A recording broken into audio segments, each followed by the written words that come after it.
Welcome to Bleachers, the speakers. Foster, are you drinking the Kool-Aid yet?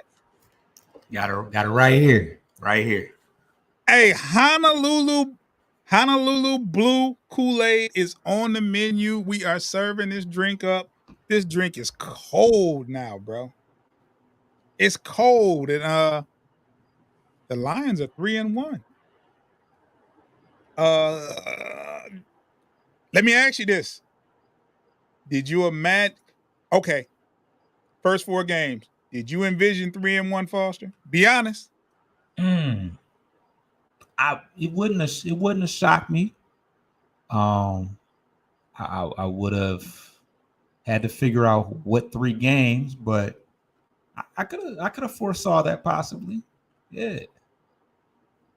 I'm gonna tell you how I felt Okay. before the season starts. If you tell me out of the first four games, with Kansas City being your first, Seattle being in there, that the Lions was going 3-1, I would be happy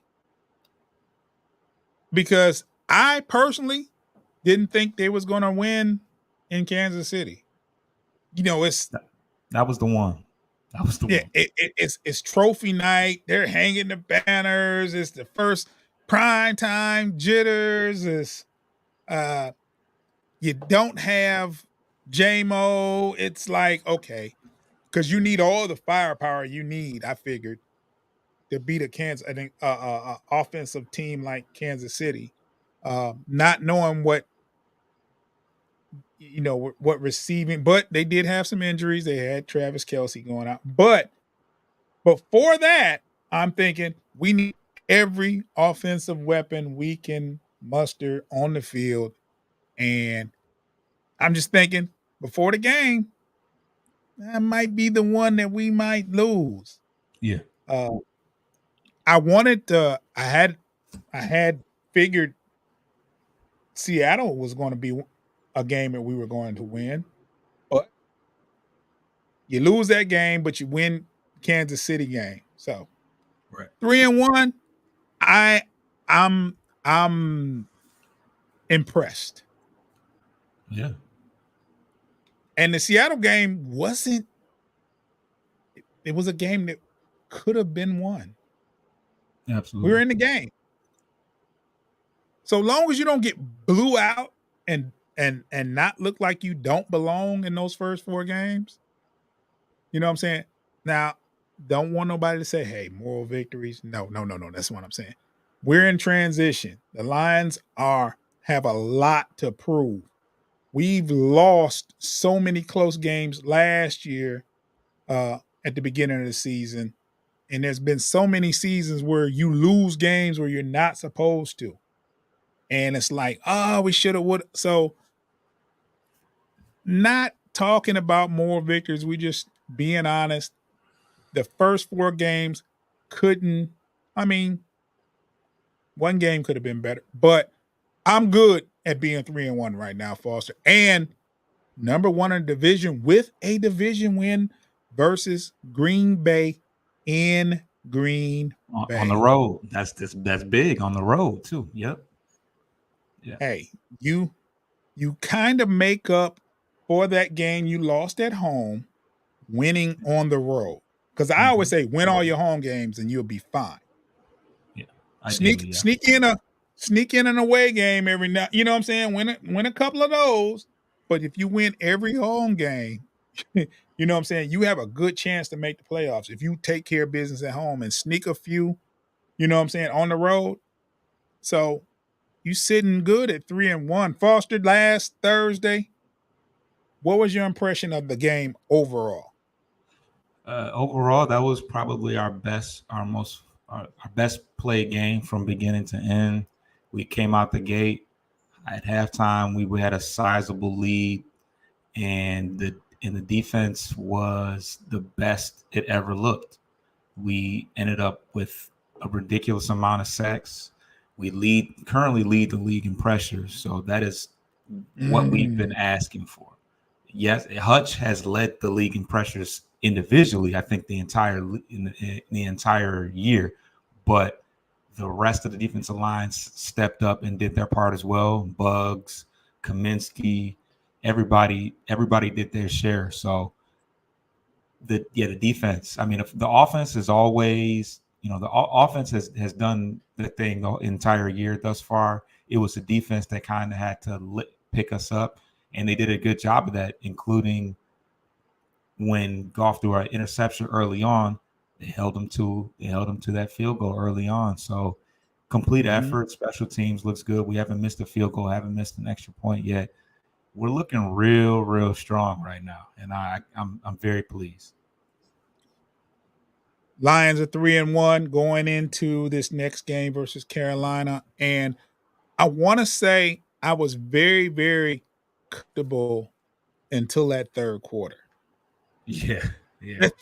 That third quarter looked really, really shaky. So it went something like this. You kick off the ball to Green Bay. Green Bay goes 85 yards in over 6 minutes. So it's a long drive, consuming 6.5 minutes, right? And I think right after that, I think the Lions go 3 and out. Yeah. Or didn't move the ball much, one or the other, but kicked the ball off to them, and they're driving again. Mm-hmm. Then at the end of the third quarter, literally, they throw a bomb with no time was. I'm sorry, I'm gonna say it. I'm gonna keep it. No, that's what happened. Yeah. After the clock said 0, they hiked the ball at the end of the third and complete a bomb to put them at the 10-yard line. The play should have not counted, and it's not reviewable. So that play stands. They score after that, and they go on for 2. Are you real? Serious? Yeah. It's starting to get real. Yeah, a little bit. Luckily, they didn't make the 2. They got stopped, and it was plenty short. And then things went back to normal in the fourth quarter, where we had a drive. I think we got a field goal after that. And we had another drive where we had a touchdown. And things were pretty much in control for 3 quarters. That third quarter, I was kind of like, here they go. They about to do it again. They're getting the favorable calls. I felt like defensively that first drive that the Lions kind of let up on the gas. Maybe Green Bay made the plays they needed to play, but I felt like I said, this is not the same defense that was the first 2 quarters. Yeah. Because they made it look either that or that offensive line of Green Bay stepped up in that third quarter. They was like, no more of this. What did you see, Foss? I mean, it's hard to dominate a game because the first half was utter dominance. But against a legitimate NFL team, it's hard to dominate for a full 4 quarters. So I guess it didn't really surprise me that the Packers finally showed some level of life. So yeah, they did kind of make it a game for a little bit, but ultimately we had we played a pretty good full game, because we weren't gonna just destroy them like that. I mean, it would have been nice to see, but 4 quarters though. That they like the numbers at half. What was they had 1 yard offense? Oh yeah, total yard. Oh, that was at the first. I think that was at the first quarter, maybe. I don't know. First quarter. I mean, you just do not figure that the whole game would be like less. They would have less than 100 yards of offense. It's just it doesn't happen in the NFL. Right. You're going to move the ball somewhat. So I didn't expect it to be 4 quarters like that. I actually thought the second half they would move the ball some, but I figured we would move the ball as well. Like too much, too little, too late, maybe some back and forth. But that third quarter was dominated by Green Bay. as far as statistics, as far as moving the ball, as far as their defense. They look so much better in the third quarter, but the game was pretty much out of hand. What was it, 24-3 at half? Yeah, it was something like that. Yeah. Yeah. So the game was out of hand by the third quarter, but they came out and showed some fight, and Lions held on. Lions held on. Um, let's talk about the offensive grade. How did you grade the offense, Foster, from Thursday?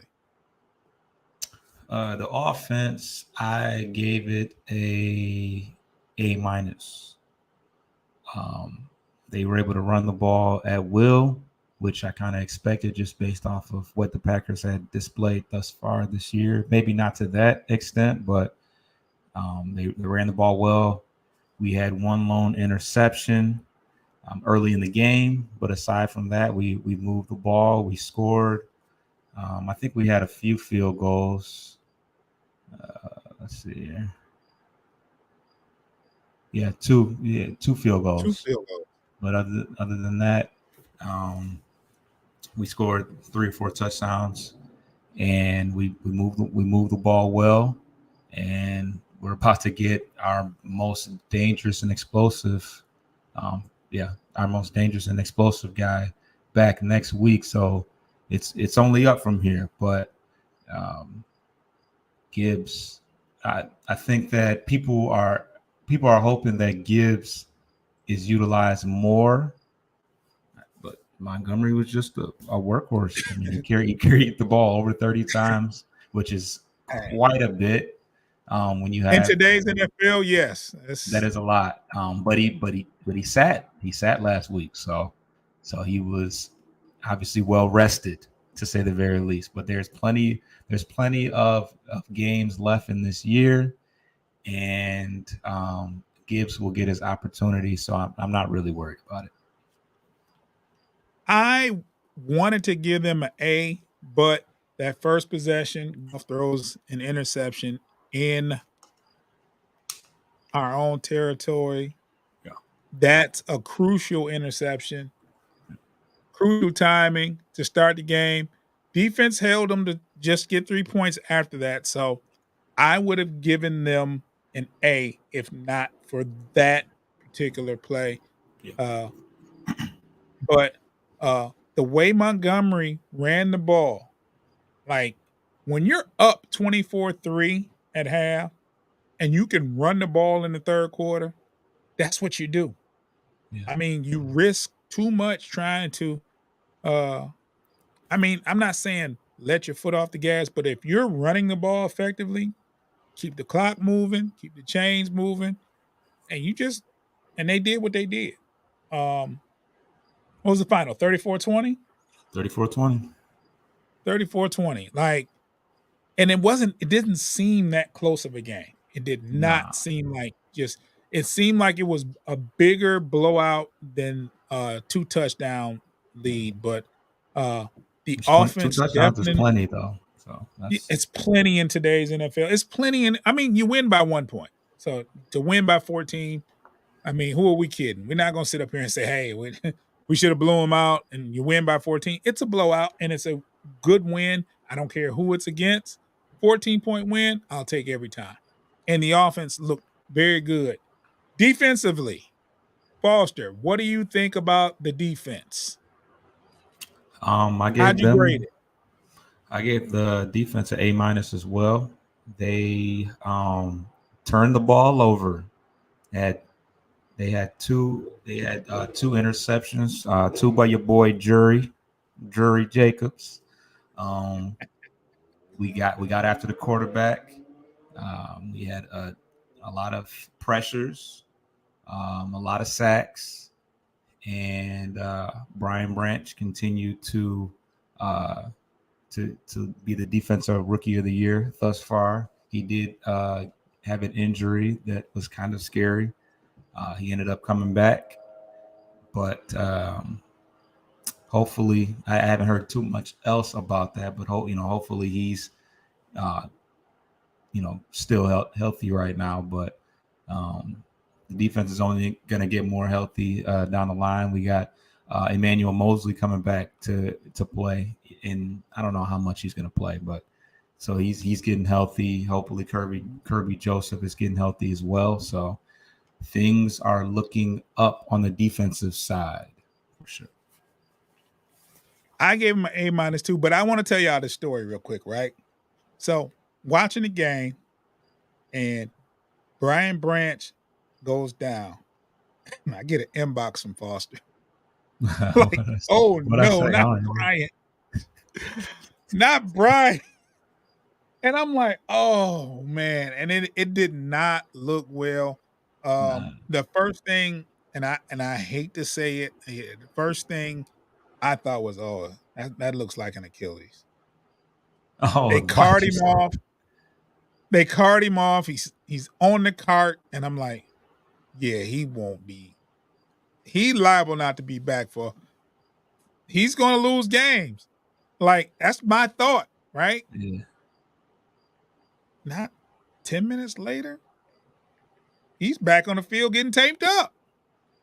Right. Like, okay.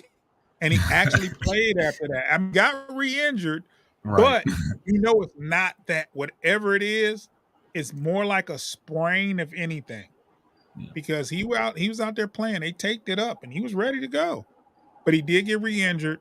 I'm pretty sure he should be ready because they had 10 days till we face Carolina. But I, too, gave the defense an A-. The only reason they get an A- and not an A is because of that third quarter. Other than that, they lights out first half, a very good fourth quarter. They did everything they needed to do. They was pressuring the quarterback. Their quarterback looked, Jordan Love looked, was that his name? Jordan Love looked very, very confused in that first half. Distraught. He looked very, very confused, and that was the defense. Like, they had pressure. It was Bugs. It was Aleem. What's his name? The D tackle. McNeil. It was Will Harris was in on stuff. Hutch. I mean, and they weren't. It wasn't like from blitzes. This is the front four. Mm-hmm. This is not pressure. This is not linebacker blitzes or safety blitzes. It is front four, and he looked confused. I remember there was a particular play in the second quarter where he completed a 15-yard pass, but it was like maybe 2nd and 20 or 2nd and 19, and they got a sarcastic clap from. Yes, that was amazing. From, like, oh, great. Now you move the ball a little. I think it was third down. They moved the ball 15 yards, and they were, they gave a little sarcastic cheer, and it was like, the defense is really, really working when you get a sarcastic cheer, and it's crazy, man. So I, too, gave the defense an A-. But before we get into the coach's grade, Foster, we have to, pay some bills. You know what I mean?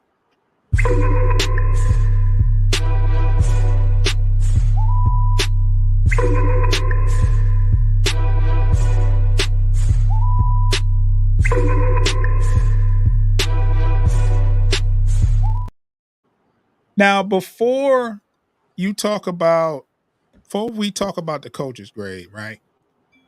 It's kind of inevitable that they get a great grade if your defense and your offense gets an A-. So, but we're still going to go through it, and because we got to get the coaches their just due. We're going to do that, and I'm going to say, Foster, how did you grade the coaches?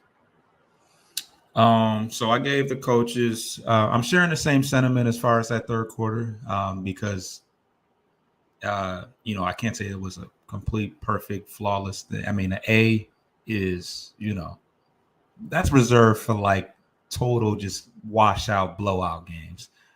So I did give them an A-. For one, they're continuing whatever adjustments they made in that Atlanta game that carried over into the Green Bay game. They're obviously continuing to work that out. So you just got. I just like the fact that the defenses continue to show up, and they did. As far as watching the game, I didn't see any questionable situations where I kind of was like, was that the right call? I mean, for the most part, they're calling pretty good games. Ben Johnson is living up to the high expectations that he's got. Aaron Glenn is continuing to show why he's still in town. And overall, one thing that I can say is that when they did apply a little pressure in that third quarter, we bounced back and got it together before it got too crazy. So overall, A-. I'm not anybody that says it's an A because we pretty much dominated throughout the entire ball game. But we're gonna be a little rough on them, man, because we know there's more. There's some tougher games down the line and some more competitive games that are really going to test our decision making. Right now, the last two we pretty much handled pretty well, and we're kicking some ass, but we got more adversity on the way. I just feel that. Well, Foss, I don't really do this, but I gave them an A. This is the first A I've given out all season to either, whether it's a player, coach, offense, defense, special team, whatever. I think the game was well coached. Dan Campbell said something right after half, and he said they're gonna make a run. I don't want these guys to. I fear that they're going to have some kind of a letdown after the tremendous first half. There's going to be some letdown, but I have to get it under control. So he expected what he saw in the third quarter. Yeah. And if you can foresee it and prepare for it, that's just a whole nother level of coaching. And I think this game just showed how the players have bought into this system of getting back up when you fall down, taking advantage, being aggressive, being a tough out. So I actually gave the coaches offensively, defensively, Coach Campbell, they get an A. It was an A. So this is the segment where I step to the side and I let Foster give us the featured player of the week. All right. The featured player of the week this week is Cam Sutton, who is our number one outside corner. He's the newly signed outside corner. He's coming off the best year of his career, where he had 3 interceptions and 15 pass deflections. He allowed only 32 receptions on 72 targets, which is about 44%, which was the fifth lowest percentage pass percentage on plays defended. And he was drafted in the 3rd round out of Tennessee to the Pittsburgh Steelers. His first 3 years of action, he got limited snaps, mostly special teams. In his 4th year, he secured the position as the slot corner, and in the past 2 years, he was the full-time outside corner. He's quietly been the one of our most consistent defenders thus far, in spite of the fact that we've had a lot of injuries in the secondary. Obviously, C.J. Gardner-Johnson is out right now, Kirby Joseph, Emmanuel Mosley, and Jerry Jacobs on the opposite side has been up and down, a little bit shaky. Had a great last week. So he's been our mainstay thus far. He's our number one shutdown corner. And I just look forward to, as the secondary gets more and more healthy, for him to continue to excel as the shutdown corner. He's got a three-year contract, which is the longest contract that Brett Holmes has given out thus far. For the most part, he's done a lot of 1 and 2 year prove it type deals, but he definitely wanted to lock in Cam Sutton, who was coming off his best year, like I said. And I'm actually kind of surprised that the Steelers didn't try a little bit harder to secure him. But I think that the amount that he was looking for coming off that year was a little too much for what they were looking to do. So Cam Sutton is one of ours now, and he's definitely going to be important down the stretch as we continue to improve our pass defense. We're ranked 21st right now in pass defense, and a lot of that has obviously been due to the fact that, one, we didn't have a pass rush the first couple games of the year, but also to the fact that we have had some injuries. So he's been our mainstay, and he's been consistent, and we will see how he fares the rest of the year. So, before we get off of this, I want you to how would you grade Cam on the first 4 games, just overall? Overall, I mean he's been tasked with the number one threat on the outside for the other team, and thus far I don't think he's really been I don't think he's had I don't think he's been burned too much. I'll say that.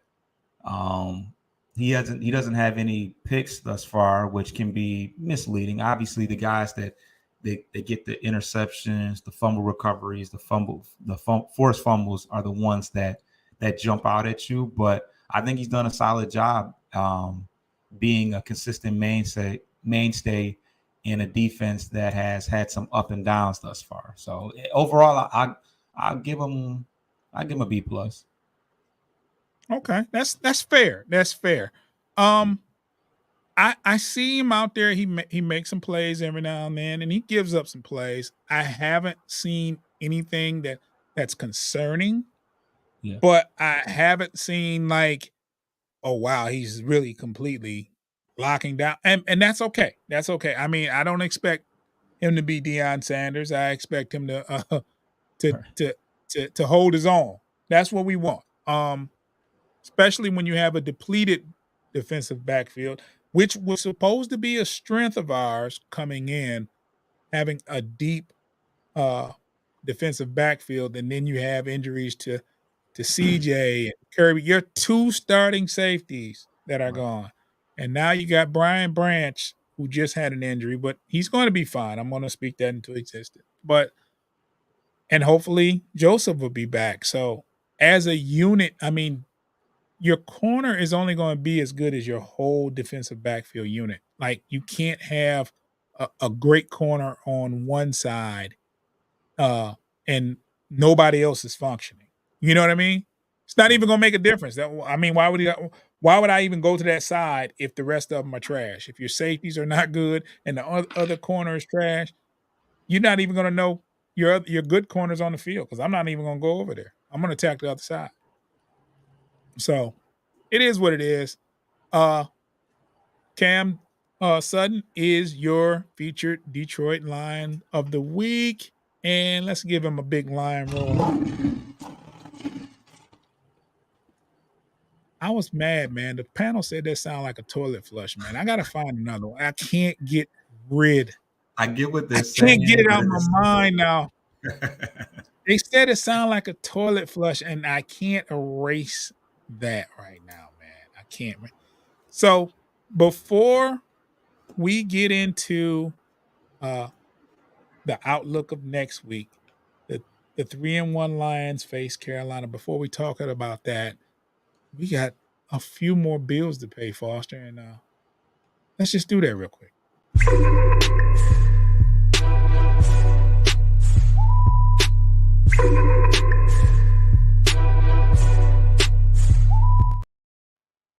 So the Lions are facing Carolina Panthers next week.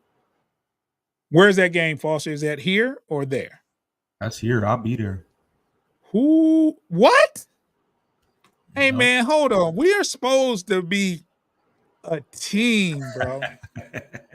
We are supposed, like, I don't get the disconnect. You're going to the game. I'm going to the game. Me and the lady. This is okay. Football ain't for the ladies, bro. I know my wife bought tickets for me to go see, She for loves us to go football, see. man.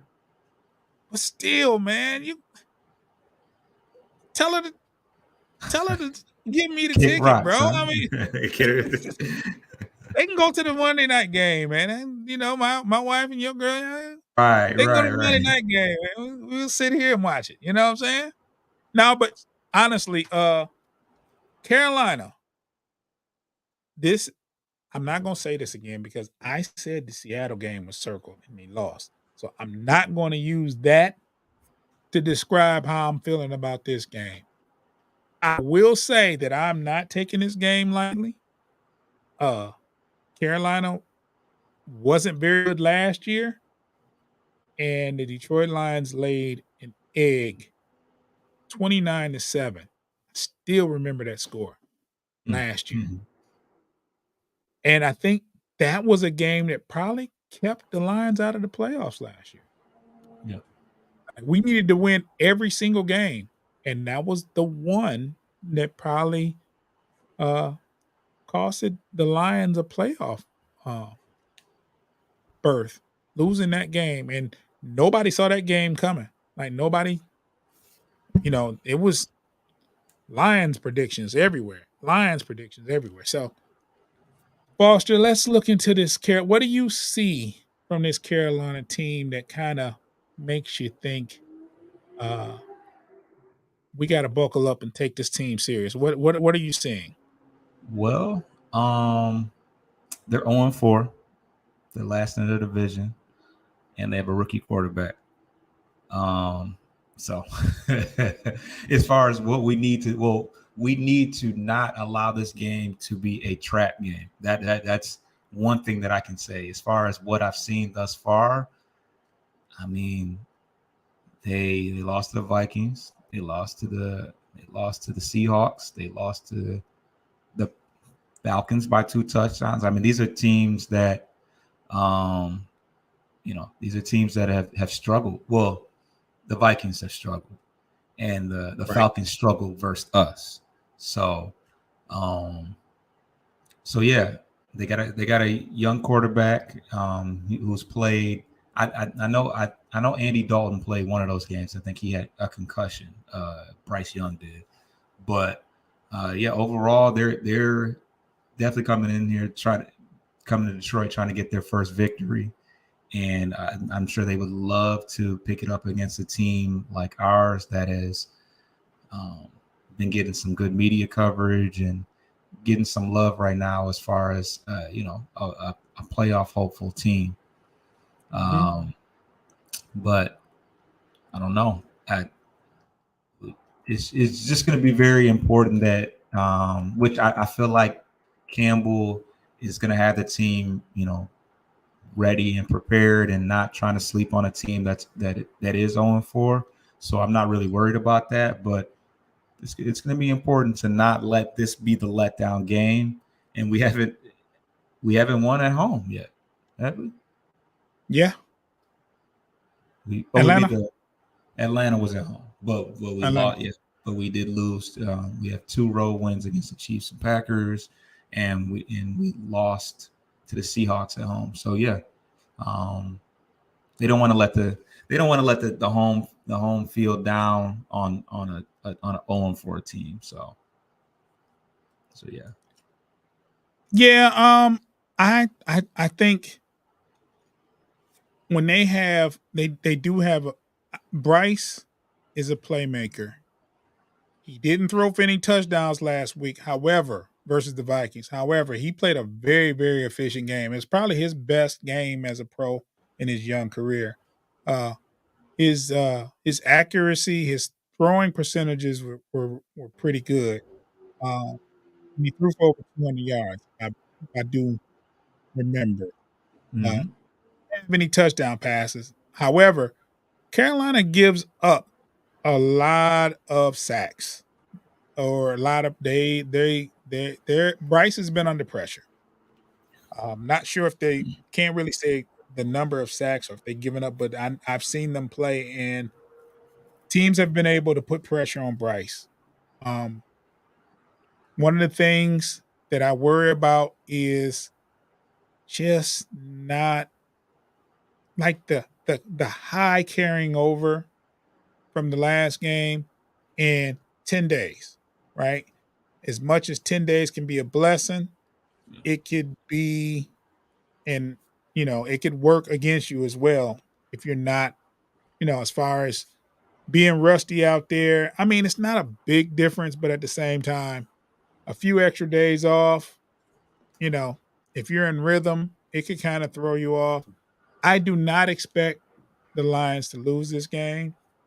Uh, and I believe they should win, and I believe they will win. But it's one of those games where you can't let off the gas.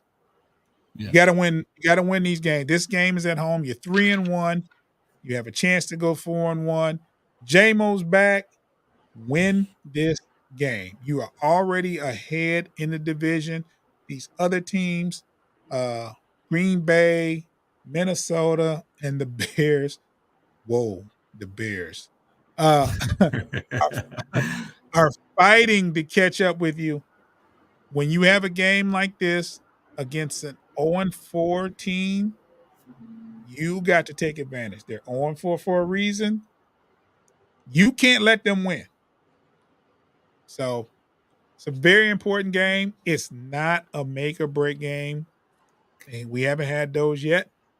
But it's one of those games where if you go 4-1, who's next after that? That is a good question. It's not anybody crazy, I don't think. Tampa Bay. Oh no, yeah, the Buccaneers. And Tampa did you see that? Did you see that our game got flexed into the 4:00 slot so it could be national televised? With the Tampa Bay game? Mm-hmm. Because obviously Tampa Bay Bay is an East Coast team, so it was flexed to the 4 slot because I'm assuming that's a TV slot. So Tampa Bay's good. Yeah. They're not. Tampa Bay is a good team, and you have to go to Tampa Bay. So win this game. Go 4-1. You know what I'm saying? You have to win this. It's not a must-win game, but you should win this game. You don't want to go to Tampa Bay at 3-2. Yeah, I think the energy would be weird after that, just because it's like how and why. I feel like those would be the questions. So weird. Yeah. Like so, yeah. It's like this, Foster. You drop a game against Carolina. You're 3-2. Yeah. You're not disappointed. You're not tripping, but you're going to Tampa Bay, a team that's formidable and away. It's going to be hot. You have all these other elements against you. Right. And you could walk away 3-3 after all the good you've done. Oh my you God. Beat Kansas City on the road. You beat Green Bay on the road. And to end it all after 6 games, you're 3-3. You got to take advantage of this game at home versus Carolina. Yeah. Got to. So it's your turn to shine with your prediction, Foster. Mm-hmm. So I'm gonna let you have at it, man. Give me a prediction, man. What do you see in this game coming up? So, like you said, I feel like the extra time that we had off can work one of two ways. It can, it could slow the momentum, make you rusty, or it can be used effectively. I tend to lean towards the fact that, especially because we have so many injuries, that we will take advantage of the fact that we have a little bit more time to get more healthy. I think our offensive line is going to be. I think Taylor Decker's coming back. I think he's been sitting out, and he's coming back. Emmanuel Moses coming back. Kirby Joseph's on the way. And I think in JMO, this has nothing to do with injuries, but of course we are now able to move Jameson Williams into the fold, which I think that he's definitely going to get some looks, but I feel like we're going to slowly work him into things. And, I'm just excited to see what it's going to be like, because I think that just him being on the field, even like last year, just him being on the field created a fear of what he might do, even if he didn't touch the ball, even if we knew the ball wasn't going his way. Yeah, just the idea that he's out there is something that is scary for these defenses. So it's going to be exciting to see him out there with Jahmyr Gibbs and Khalif Raymond, and I didn't even talk about Sam Laporta and Amon-Ra St. Brown. Like, we didn't even, or our workhorse running back. Like, there's just so many weapons now. And I think that'll quiet down the rumors of should we go get Chase Claypool, or should we go get Devontae Adams? Like, I feel like that can be somewhat suppressed because of J-Maul coming back early, which is, do we ever get that kind of luck? Do we ever get that kind of favor? Of course not. So no. As far as my predictions, I'm going to say 31-14 Lions, and, going to handle business at home. With the crowd is going to be, especially, first of all, the crowd was rocking in Lambeau Field. Like, we took over Lambeau Field like it was down the street. And so to just imagine the way it's going to be with that momentum coming back home after a win that big, I really feel like it's going to be crazy at Ford Field. And it's going to just, I feel like the team is going to just feed off of that, especially the defense. I feel like the defense, because we're quiet. The crowd is kind of quiet during the offense, but when the defense is out there, that crowd is really going crazy. So I think we're gonna handle business against Carolina. I don't think the game's gonna be super close. I just can't see it. They got DJ Chark. Their two leading receivers is DJ Chark, who's somebody that played half the games for us last year, and then Adam Thielen, who I respect as a veteran receiver, but not the same. He's not. Yeah, he's not as he's not what he used to be, and he really shouldn't be the number one receiver. And you got a rookie quarterback going in there in the hostile territory as well. So, Brian Branch is going to be lurking, and so wait, Bryce Young went to Alabama, right? Yeah, they're boys. You think Brian Branch don't want to lay the pause on his boy? Like, come on, man. It's gonna get spooky. No, he don't, man. He don't. But that's what Hutch is there for. Don't worry about it. It's a lot of. Don't worry about Brian. We ain't got to worry. You ain't got to worry about no safeties laying the wood on Bryce, man. We got a defensive line. Well, yeah, for sure. But he get out into he lurk out into the. Oh, we ain't gonna let him get that. We ain't gonna let him get to that level of the field, man. We ain't gonna let him. Hey, you see what he? Oh no, that was on Bijan Robinson. But it's gonna be a lot of Alabama energy in the building, man. JMO, Gibbs, Gibbs gonna want to get his. Oh man, that's gonna be a reunion, isn't it? Yeah. It's gonna be a Tuscaloosa reunion up in Detroit Sunday, bro. So yeah. I want to give my prediction. Yeah. However, we did not give an offensive and defensive MVP for the game. Yeah, we gotta get that on too. We have to do an offensive and defensive player of the game. So Foster, who is your offensive and defensive player of the game? So this is pretty easy on both ends for me. Montgomery had 32 carries, over 100 yards, 3 touchdowns, and pretty much dominated. We were able to control the ball and dominate the game offensively. As far as defensively, your boy Jury, 2 interceptions, man. I don't even know if overall he had the greatest game, but 2 interceptions. And those are our first interceptions of the Branch. I always forget Boss, about Branch. don't make me put you on blast, bro. I Jury. have the messages. Jury. There was a pass interference. Oh yeah, I remember. Don't make me tell it, Foster. Don't. It wasn't Look, a flawless man, game. I know it won't be a flawless game. That's just not how he gives it up. Okay. Jacobs is your MVP? Okay. 2 picks. Jerry 2 Jacobs had 2 picks. Yeah, I'm not going to dispute it. However, yeah, go ahead. When was the last time you saw a workhorse running back in this league? Like someone you give the pill to 30 times. You don't see it. Yeah. There was an era. There was an era of that, but yeah, not too much anymore. Like if a running back gets the ball 20 times, that's a lot nowadays. Yeah. And Montgomery he got 30 carries. And he had 2 catches out the back. He had 2 catches out the backfield too, more than Marvin Jones can say. But that's what's more impressive is he didn't look like he lost a step from carry number 1 to carry number 30.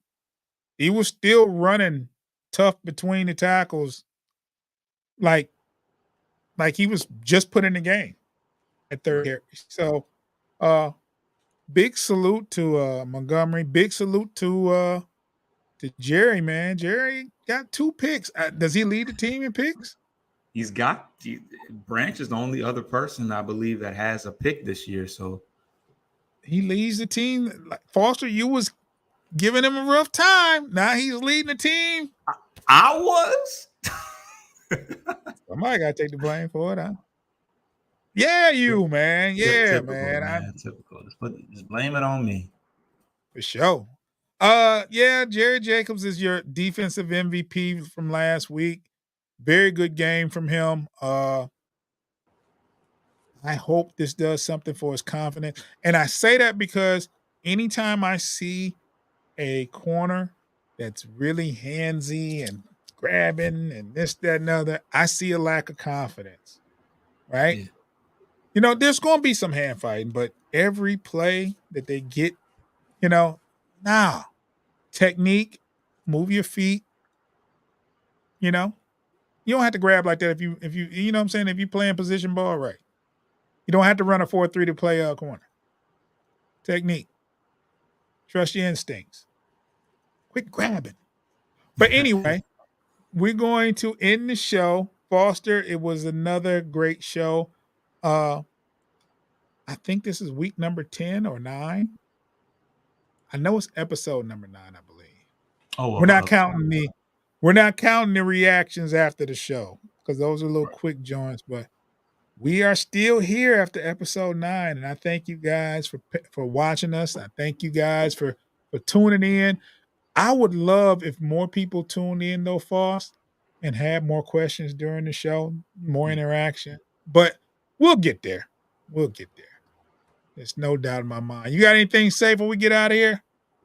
Just like and subscribe, leave a comment. Yeah, because we love the feedback. The feedback that we do get about just our opinions and stuff like that. We appreciate it and definitely like to try to incorporate that into future shows. So just continue to support. We ain't going nowhere. So let me ask you this, Foster. Now, you're going to the game Sunday. We won't be able to do an immediate show after the game Sunday. That might be tough. Might be tough. I might have a substitute if I can get one. If not, it'll just be me. But just a brief little breakdown. This is what we do. After every single game, me and Foster usually go live, do a quick 5-10 minute show. We give our initial reaction. 3 out of the 4 times we were hyped up. 3 wins. We were, especially after the Kansas City game. It was a good energy. So we're gonna keep that up. Foster is too good to watch the game at home like the rest of us. So he probably won't be there for the next one, but we'll still do an initial reaction. I don't want to replace Foster. I probably won't want to do a Dolo, man, because there's nobody like Foster. You're damn right, nah. He's the freaking man, and he's very modest. We out of here, though.